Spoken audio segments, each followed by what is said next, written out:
Hindi ako si Aki yan, hindi ko kaya. Pwede niyo ako pasayawin ng buong araw, huwag niyo lang pakantay. Wow, ano yan? Yan na tayo. Pero anyway, actually si Yorme lang po ay nautusan lang muna ako na pumunta po muna dito kasi alam ko kanina pa kayo na naghahalubilo din po dito. Meron lang kami pupuntahan kasi na event pa, actually doon pa sa District 5 sa Manila Hotel.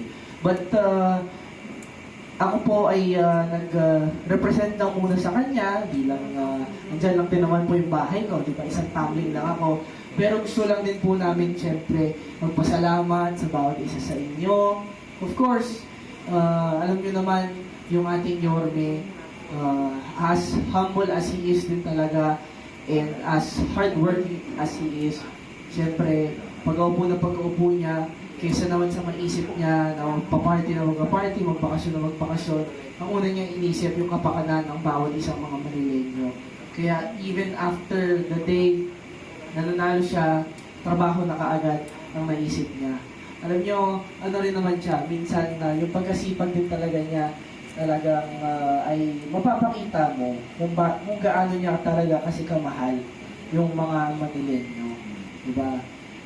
Alam mo naman, lahat tayo na lahat tayo nakasama din niya ng kampanyahan, lahat tayo na araw-araw rin siya nakakasama.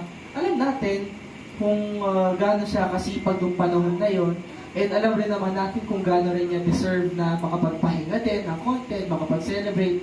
But at the end of the day, para sa kanya, yung time is precious, yung oras na kaya nating ayusin, yung mga kailangan ayusin, dahil ilang araw na lang din naman na ay uupo na ulit ang administration ng Dumagoso.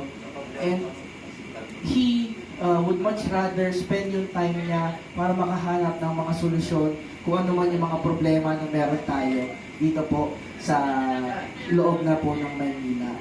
Pero rest assured, pinapasabi din naman po niya through me and siyempre po sa ating mga kasama dito na kayo naman sa bawat isa po sa inyo, sa tulong na ibinigay niyo, hindi lang po para kay Yorme, kay Vice Chief, at sa buong Yorme's Choice na rin din naman po talaga, na kayo naman din po ay magiging parte pa rin talaga ng gobyerno po ng Maynila bilang kayo ay nasa harap, kayo yung nagre-report, kayo po mismo yung nagpapaalam din sa atin kung gaano po ba ka-satisfied or unsatisfied yung mga taong bayang Manileño, kung ano ba ang nangyayari po sa atin.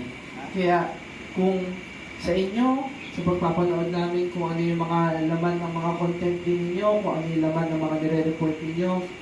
For the longest time, siguro alam ko ang daming mga lumalabas na puro mga negatibo in terms of kung paano po yung taong bayan ay disheartened sa mga nangyayari.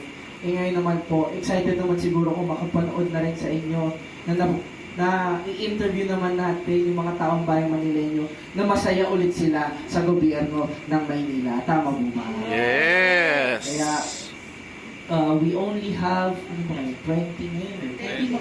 10 days. 10 days na lang. Yes! Makaupo na officially si Yorme. Asahan po ninyo na ang inyong likod, si Tol Zarcal sa loob ng konseho, magiging kakampi po ninyo.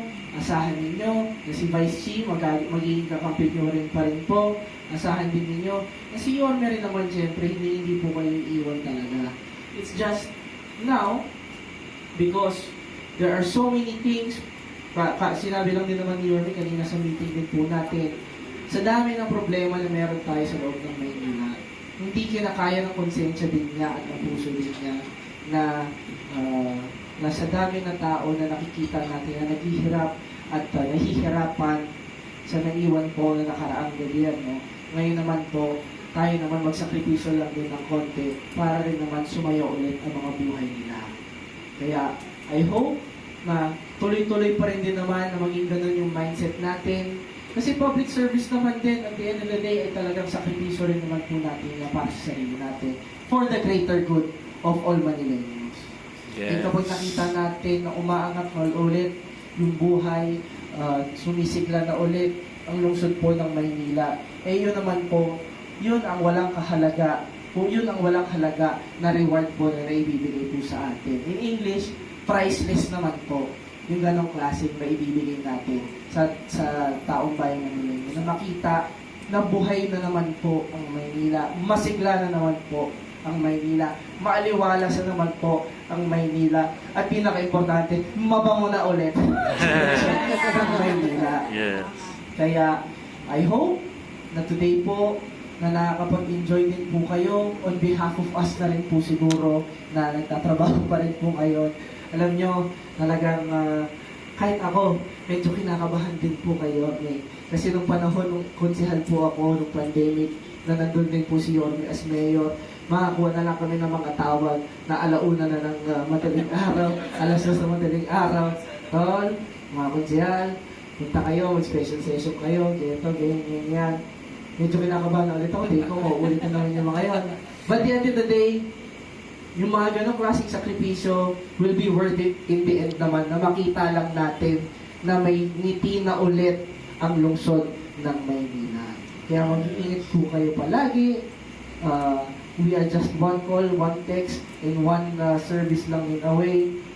And I am very excited for the next 3 years para po sa lungsod ng Maynila. Dahil kayo naman po, maipapakita nyo ang talagang pagbabago sa lungsod ng Maynila. And you will be part of making Manila great again. Kaya maraming salamat po sa inyo. Manila, God first. Maraming salamat. Thank you.